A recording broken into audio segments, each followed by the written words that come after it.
The reason we put on this conference is for students from other policy schools to become engaged in issues of fiscal sustainability, balanced budgets, figuring out the solutions to one of today's most challenging problems. You know, for the last 40 or 50 years, our debt has been less than 40% of GDP, the outstanding public debt.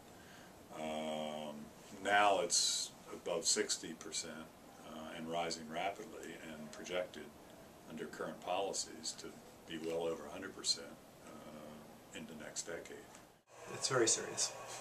I mean, some people say, well, we had a debt level of 109% of GDP at the end of World War II, and it's only low 60s now. We've got lots of room.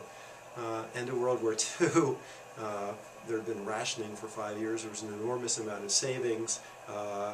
Most of what the government was spending money on was national defense, so there was a huge peace dividend. It was really easy to cut spending. And the deficit was reduced very, very quickly after the end of the war.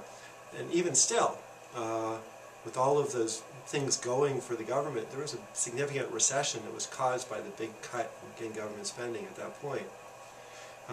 Right now, we've got, the demographics are fundamentally different. At the end of World War II, the baby boomers were just about to be born, which produced an enormous expansion in the population. Lots of people working, paying into the system, able to pay the Social Security benefits that were offered first by the Roosevelt administration, and there were also a lot of productivity increases. There was another reason the labor force increased was because a lot of women entered the workforce.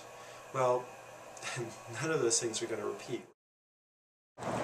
2 words: intergenerational equity.